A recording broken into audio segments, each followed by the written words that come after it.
ميديا ثانية فاضية هذيك اللي فرمتها.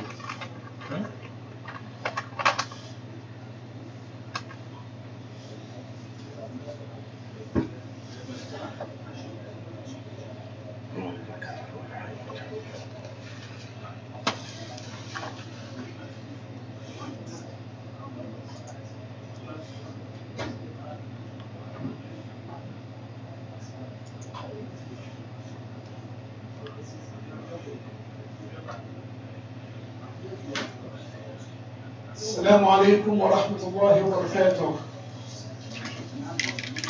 بسم الله الرحمن الرحيم. بسم الله الرحمن الرحيم. الحمد لله رب العالمين والصلاة والسلام على سيدنا محمد النبي وعلى آله وصحبه أجمعين. وعلى آله وصحبه ومن والاه. اللهم إنا نسألك بأن لا إله إلا أنت الأحد الصمد الذي لم يلد ولم يولد ولم يكن له كفوا أحد أن تغفر لنا في ذنوبنا هذا أجمعين وأن تهب المسيئين منا للمحسنين وأن تصلح لنا في ذرياتنا إنا تبنا إليك وإنا من المسلمين وأن تجعلنا ممن يستمعون القول فيتبعون أحسنه وأن تحملنا في أحسن الأمور عندك وأجلها. ثم أما بعد فهذه القراءة أو القراءة. This is an introduction on a subject I would like to talk about, which is the principle on this subject. Who is the prevented person? Who is the one who is prevented? The one who knows that ad-duha goes from 5 to 6 hours and he do not pray ad-duha, not even 2 rak'ahs, and will take him 5 minutes. It is a charity of 360 plus limbs in your body. Today the sunrise is 7:40 and Dhuhr is 12:50. That's about 5 hours. Can't you find 5 minutes that you prostrate to Allah at the duha? So it will be a charity on every part of your body. And Allah gave you 360 part. The person who is prevented, who knows that the night, especially at winter time, it's about more than 10 hours. Maghrib is 5:30 and Maghrib is after 5:30, so that's 12 hours easily. And he cannot stay one witr or 3. It doesn't take him more than 3 to 5 minutes. Ask yourself, why are you preventing yourself from this goodness? Because you are busy, or you want to relax, or you're tired. You could be tired. You only feel tired when you are doing a deed that will make you closer to Allah. This is really the real loss. That none of us should be fallen into that trap. No one with his senses who is smart could prevent himself from this. The day is 24 hours. You cannot have half an hour to recite the Quran. In that 24 hours in this day, you can find half an hour where you could read part of the Quran and you could be written for each letter 10 deeds. The Prophet ﷺ said, I don't say Alif Lam Mim is one letter, it is Alif one letter, Lam one letter, Mim one letter. So you get 30 rewards instead of 1. The one who is prevented is the one who don't use his tongue into something that could be beneficial. He forgot the hadith of the Prophet ﷺ, who's never said Subhanallah bihamdih 100 times. His sins will be forgiven even if they are like the foam of the sea. How many days and nights passes by and do not take advantage of this discount from Allah, of this charity from Allah, where all your sins will be forgiven, even if they are as much as the foam of the sea. And by the way, that dhikr does not take you more than a couple of minutes. You might find it 2 or 3 minutes. Time yourself. No one is more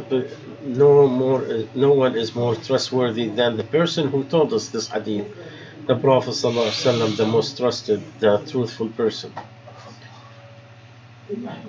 So the prevented person who prevented himself from all of these goods, or who heard the Prophet ﷺ, as it was narrated in the best narration, that Abu Hurairah said that the Prophet ﷺ said, whomever said La ilaha illallah wahdahu la sharika lah, lahu al-mulk wa lahu al-hamd wa huwa ala kulli shay'in qadir, in one day, 100 days, it will be like freeing 10 slaves, and he will be written 100 reward, and 100 sins will be wiped, and will be a protection from him from the devil all day until night, and no one can come better than him except a person who did some what he did and added some more. These golden deeds from Allah, they come in the Sunnah of the Prophet ﷺ. And here, whenever you hear Black Friday and Christmas, you find them, they are standing in lines in front of the stores trying to take advantage of saving a few dollars. And he leaves every opportunity from Allah Azza wa Jal, where he could have free 10 slaves, have 100 deeds, 100 sins will be wiped, and it will be a protection from the shaitan, and no one is better than you except someone who made more than what you did in saying La ilaha illallah wahdahu la sharika lah, lahu al-mulku wa lahu al-hamdu wa huwa ala kulli shay'in qadir. Think about this introduction, my brother, so you will not be deceived in your age, and you will not miss your nights and days. Indeed, two bounties people are not aware of them. It's the good health and time. This is introduction that hopefully will take us to our subject, that I hope we have enough time to cover what is good. And during this tribulated times, where a lot of things are going around, what are our responsibility toward our Islamic issues when we're talking about the national ones? What about using our rights as residents, as citizens of this country, where Allah made us live in this beautiful country? What is our role in advising the people who make the decision makers to serve our ummah? What is our responsibility, our people, in supporting our institutions and enhancing them, and to build a better future for our kids and our grandkids? About the zakah role in supporting the community, and about the balance and spending the zakah and where we could send it on the national issue, on the national issue, or the major issues and the local ones. All these questions that requires a lot of answers that people need to contemplate and think and analyze.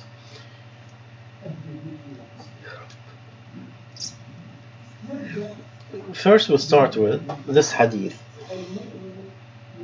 The believer to a believer is just like a building, each one will support each other.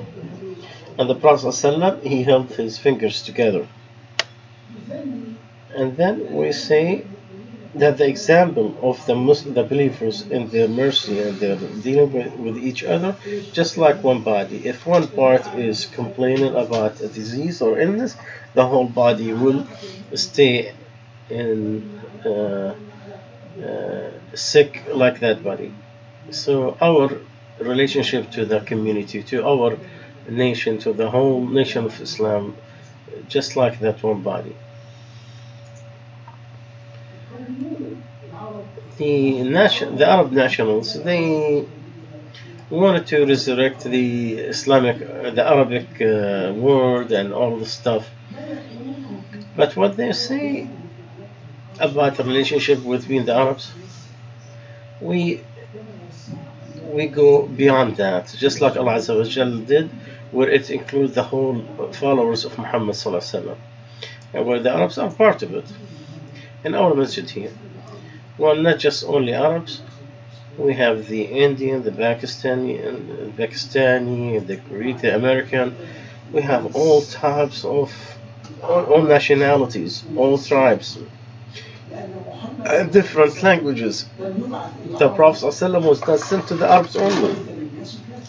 He was sent to all humanity, the Arabs and non-Arabs, with all different colors. Allah said, we haven't sent you except to all humanities as a glad tidal and a warner.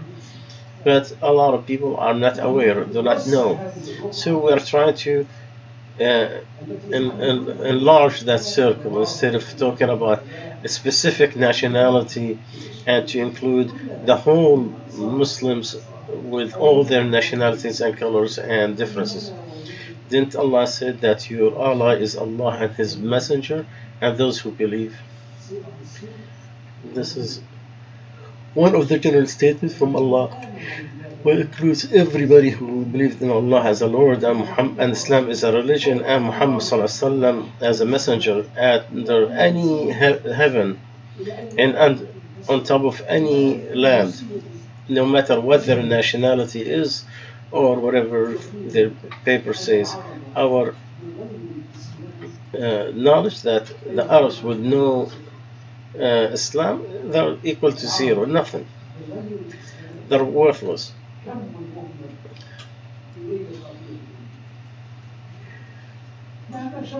No matter where the Muslim goes, right or left, no matter what nationalities he gain, or he go to any political party or so, no matter how strong he gets outside the Muslim Ummah, but his belief that should not be shaken, not even for a second, that he is part of the people who followed the Prophet ﷺ, that he is his alliance to the Prophet ﷺ is bigger than any other alliance to his own family, not even his community or nationality. He is part of the people who follow the Prophet ﷺ. We have the alliance to the Prophet ﷺ and supporting him on something that will not be shaken, no matter what lives throw in your face. No matter how huge the storm is, it will not affect his belief. No matter what the temptation, he will not be, or she will not be tempted away from their love to the Prophet ﷺ, to Allah and His Messenger. Islam cannot be withheld into under one nationality. It includes every Muslim from east and west and north and south, and all these nationalities, except so we can know each other. This is from Sham, Iraq, whatever, Egypt. And we are just nations and tribes, so we can know each other. The most biased among you is the one who closer to Allah. And we see in our masjid we have different nationalities and tongues and languages. The common ground between them is the belief in Allah.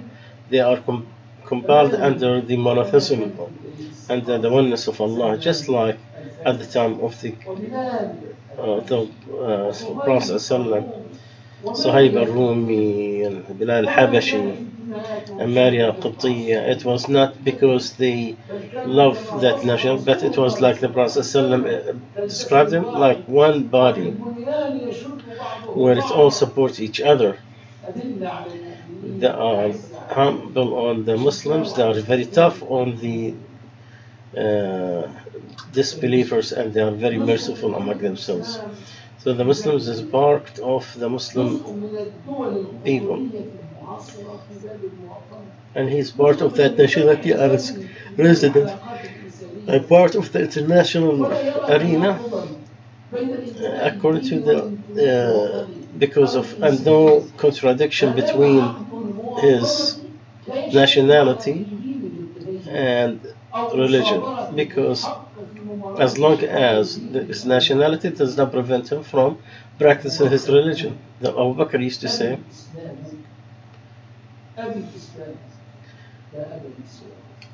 my father is Islam, I have no other father. If they are proud because of Qais or Tamim, and someone said,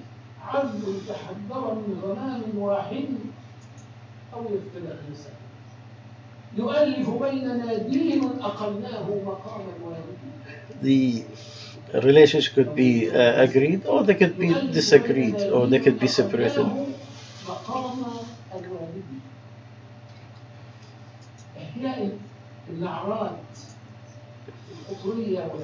And to be one of the tools to disperse the Muslims and to destroy the community is when people talk about nationalities and where you're from, and the tongue and the language that you use. One of the people who are not a Muslim, he used to say that the fascism and secularism and socialism, and they are all part of the West, no matter what color they wear. And Islam is the only thing that came from this area, and it does represent all the people who are silent, even though there is no victory for it until now, but it did not say its last word.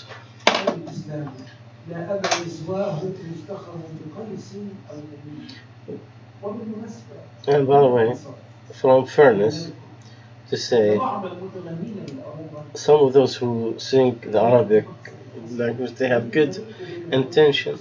They did not separate between Islam and Arabs, because they used to see Arabs as their duty is to protect the religion more than others, because the Quran came in their language, and Muhammad ﷺ, he was sent to them.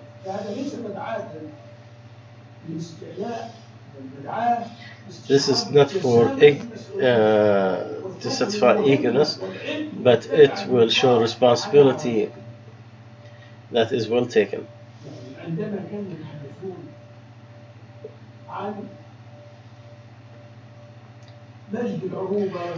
When some of the Arabs talk about their nationalities, the righteous people, the ones who follow Allah Azza wa Jalla, did not distinguish between Arabs and Islam. One of their boys, Hafiz, used to say,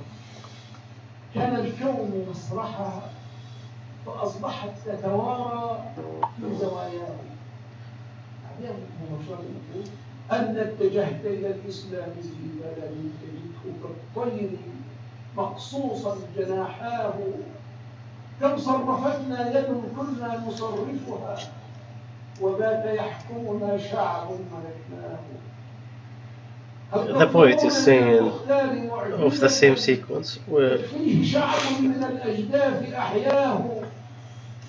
no separation between Islam and Arabs. أساسها قيصر من قبل أو شاه هي العروبة لفظ إن نطقت به فالشرق والضاد والإسلام معناه فصل أهلهم. In that poet, he did not distinguish between the Arabs and the Arabic language or Islam, because Islam is the one that has the soul, the spirit in the human body, and everything else is just an illusion.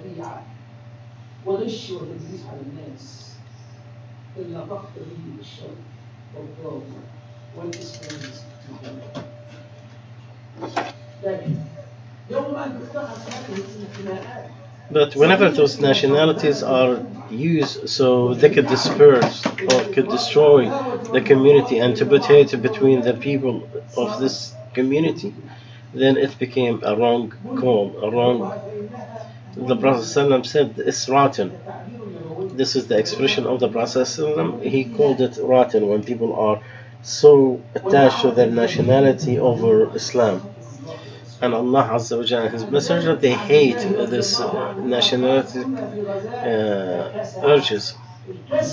The Prophet ﷺ was in a battle. So one of the Muhajirin hit someone from the Ansar, and then when he said, "Oh, all Ansar," so the Ansar came to help him, and the other one said, "Oh, the migrants," so they came to help him. The Prophet ﷺ heard about the dispute, and he went. He said, "What is this going on? It is an honor to be migrant or to be from the Ansar. Allah described them as the best status."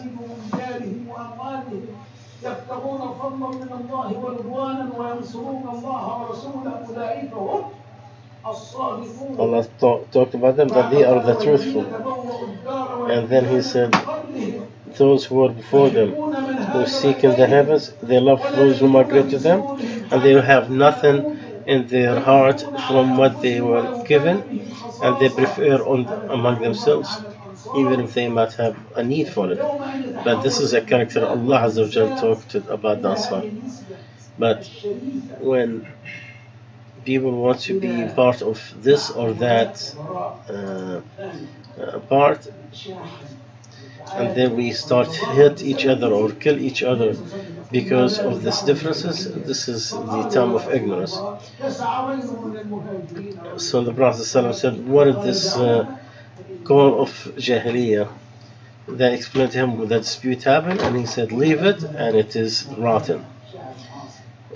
What a beautiful thing that one of the boys said.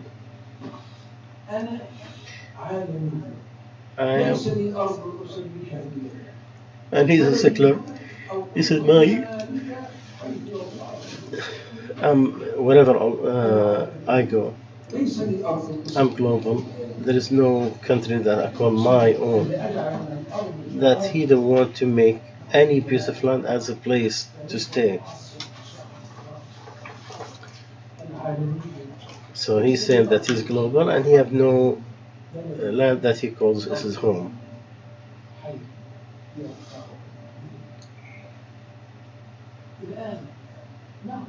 So what is our role to our ummah? The first thing, to know that ordain the good and to forbid what is evil. To ordain what is good and to prohibit what is evil. Whomever is not concerned among the issues of Muslims, he's not among them. So stinkiness and it's not part of Islam. Don't misunderstand. Allah said you have to be with yourselves. No harm will come to you if you are guided. In the hadith of Abu Bakr Siddiq, he is warning about misunderstand this ayah. He said, "Oh people, you read this ayah. Oh, you believe you take care of yourselves. Don't worry about whomever is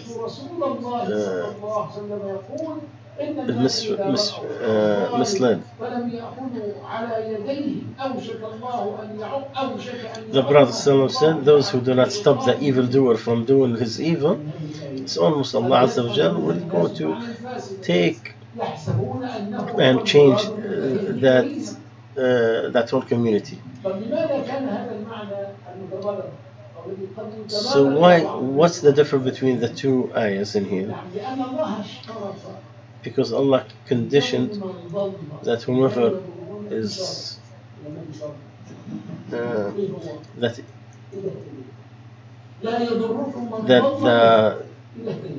that not no one will harm you the clue here, if you are guided. So we have to ordain what is good and forbid what is evil. So if that's part of guidance, there is no almost the Shaykh is saying that the only way you could be safe from evil if you ordain what is good and forbid what is evil. وإني سمعت النبي صلى الله عليه وسلم يقول إن الناس إذا رأوا المنكر لم يغيروه. And the Prophet ﷺ said, if people see the evil, did not stop the tyrant and did not change it, Allah has, they are almost that going to punish them or decide something on them. If they see what is wrong and they keep the wrong without ordaining the good and forbid what is evil.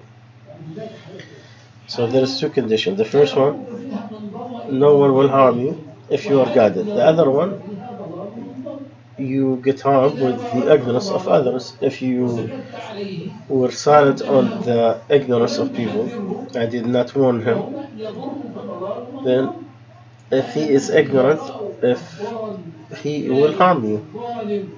Because when people allow the tyrant to do what they're doing, then the punishment will be hurt everybody, those who committed the crime and those who were silent about it. And one of the reasons why the sons of Israel were cursed, as Allah said, on the tongue of Dawood and Isa ibn Maryam, because of what they disobeyed and they did not stop any evil they have done. It was bad what they were doing. So when the sins comes openly done, then this is when the calamity will hit. And when the whole community is silent, then the punishment is bigger. Allah said, be careful of a fitna, and it's not going to be hit you only you.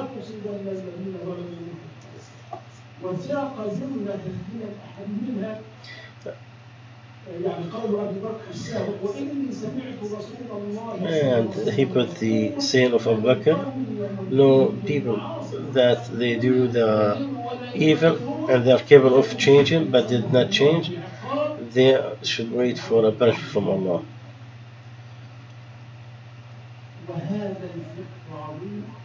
He said this understand very important, because some of the punishments that Allah will send punishment for it, and sometimes Allah delayed for the hereafter. And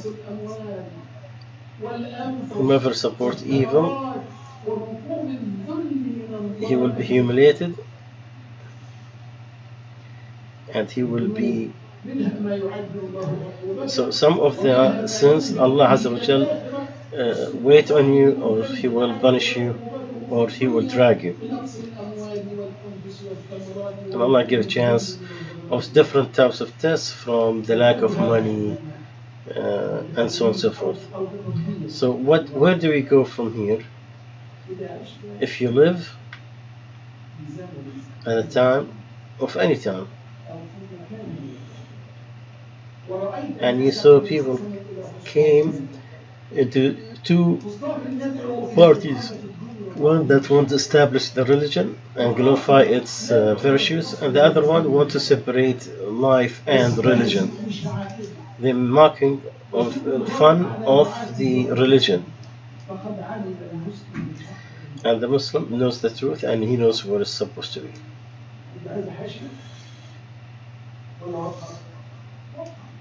I hope this is clear.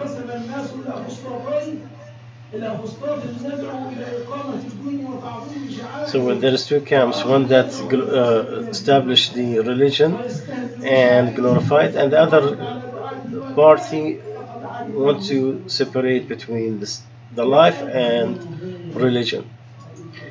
And the least is to deny in your heart. You might be weak from everything, but you cannot be weak in your own heart. So, from Salama, who said that the Prophet ﷺ said, will be kings and you will know and you will deny. So whomever dislikes, he is saved, and whomever denied, then he has saved himself. But those who accept and they follow. So you can deny or to reject it in your heart, but you cannot to accept the wrong, the evil, and to follow and to keep doing it. The hadith of Allah Azza wa Jal, and don't ask you more than what you can do. Every person knows his role and what he's capable of doing. So whoever hated, then he is saved.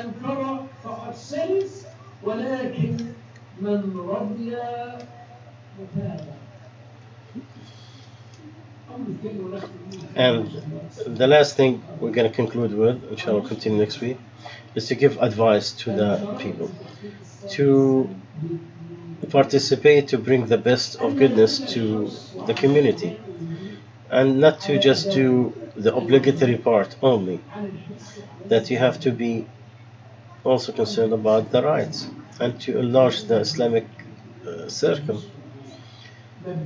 so people could see the effort and know what that's going to be prevented from the religion because of different religion or color or nationality. Because Allah said, and help each other on goodness and piety. And the Prophet ﷺ on the day of Hudaybiyah said, by Allah who holds my soul, they will not ask me a plan, they glorify Allah, I will give it to them. I'm talking about the disbelievers of Mecca. When his mule stopped and they said, oh, they said that something happened to this cow. And he said, there was nothing, they will ask me to glorify Allah Azza wa Jal, I will give it to them. So whoever asks for goodness, I will put my hand with them, I will work with them. In addition, this is where it could bring the society together.